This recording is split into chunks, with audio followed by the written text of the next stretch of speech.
The church bells fell silent as Eliza ran through the rain, her white dress muddied at the hem, mascara streaking down her face. Behind her, Daniel stood frozen at the altar, the ring still clutched in his trembling hand as whispers rippled through the stunned congregation. She never looked back, not once, as she disappeared into the storm that seemed to mirror the chaos she left in her wake. What no one knew then, not even Daniel, was that she would return exactly 7 years later, standing on his doorstep with rain-soaked hair and eyes that carried 7 years' worth of untold stories. If you're feeling that pull to know what happens next, what could possibly bring someone back after such a devastating betrayal, hit that like button and subscribe to follow more stories that explore the complicated, messy, beautiful journey of human hearts finding their way back to each other.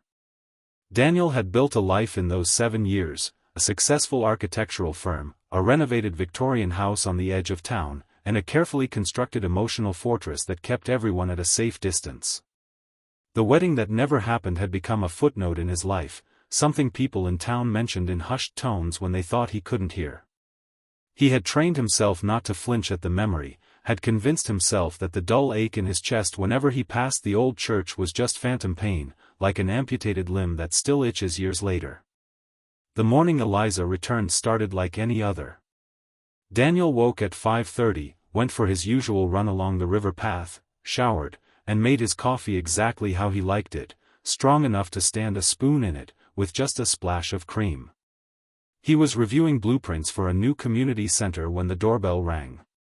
It was raining again, a gentle spring shower that misted the windows and made the world outside look soft and blurred. When he opened the door, time seemed to fold in on itself. For a moment, he was 28 again, standing at the altar, watching his future collapse. Eliza stood before him, her dark hair longer now, her face thinner but still achingly familiar. She wore a simple blue dress and clutched a worn leather bag. The rain beaded on her shoulders. "Daniel," she said, her voice exactly as he remembered it in his dreams. "I know I have no right to be here." He should have slammed the door. He should have told her to leave, that she'd lost the right to any part of his life when she'd left him standing alone on what should have been the happiest day of their lives. Instead, he found himself stepping aside, letting her cross the threshold into the home he'd built without her. "Why are you here?" he asked, his voice steadier than he felt. Eliza placed her bag carefully on the floor, as if afraid to disturb anything in this space that wasn't hers. "I owe you an explanation," she said.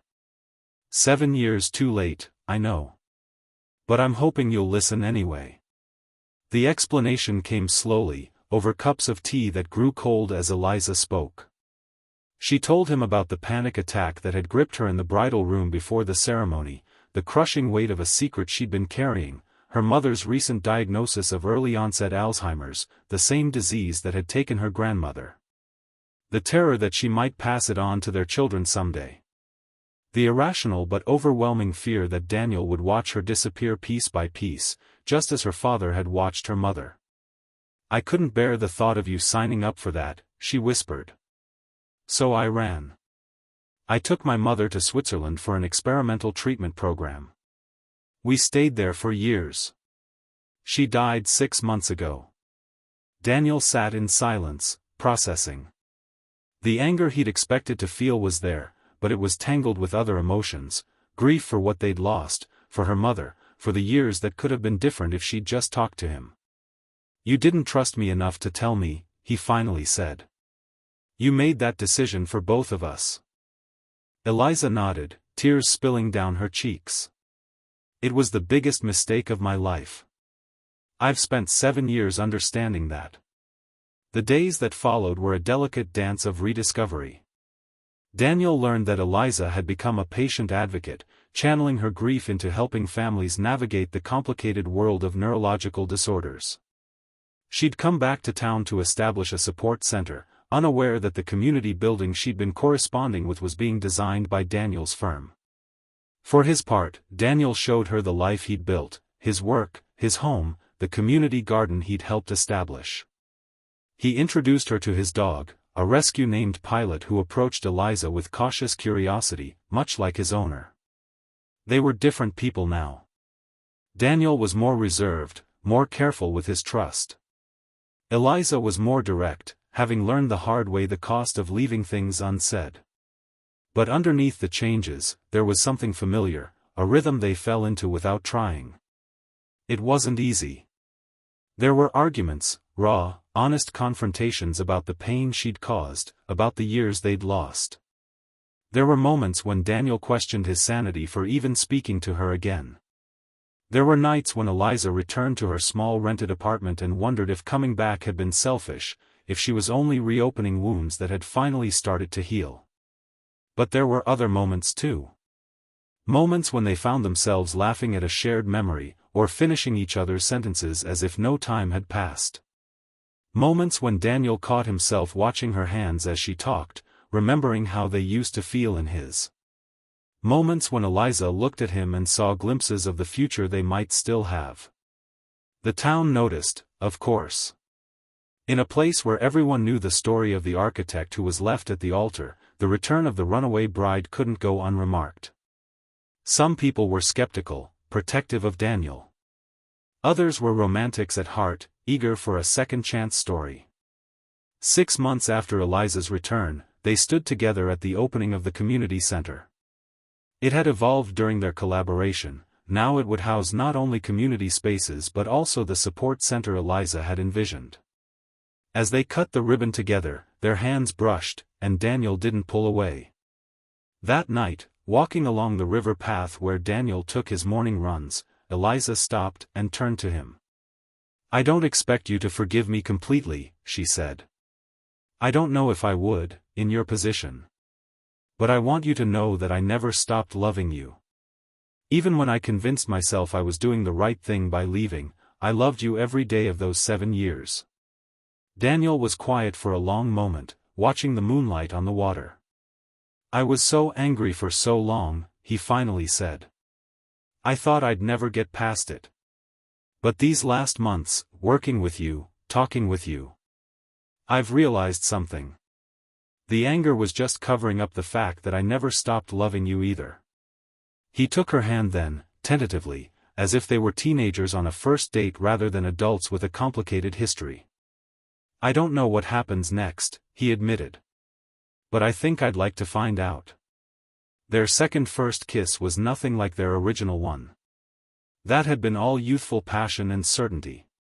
This was gentle, cautious, weighted with everything they now understood about loss and time and the fragility of human connection.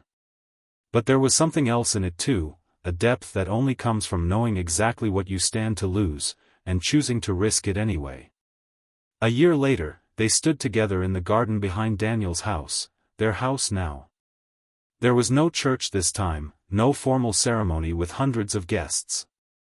Just close friends and family gathered under strings of lights as the sun set. Eliza wore a simple cream dress, Daniel a blue suit. Pilot, wearing a bow tie, sat attentively beside them. 7 years ago, I made the mistake of running from fear instead of toward love, Eliza said in her vows. I've spent every day since then learning that love isn't about perfect certainty, it's about choosing each other through all of life's uncertainties.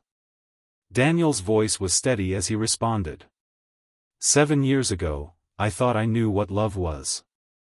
Now I understand it's deeper and more resilient than I ever imagined. It can survive absence, anger, and even heartbreak. And it can heal, grow stronger, and begin again. As they exchanged rings, new ones, symbols of their new beginning, the setting sun broke through the clouds, casting everything in a golden light that seemed to promise that sometimes, the most beautiful stories are the ones that take the longest to tell. They say time heals all wounds, but that's not quite right. Time alone doesn't heal anything. It's what we do with that time, how we grow, learn, forgive, and find the courage to try again, that makes healing possible. Sometimes the longest roads lead us exactly where we were always meant to be, just when we're finally ready to be there. If this story touched your heart, remember to like and subscribe for more tales of love, loss, and redemption.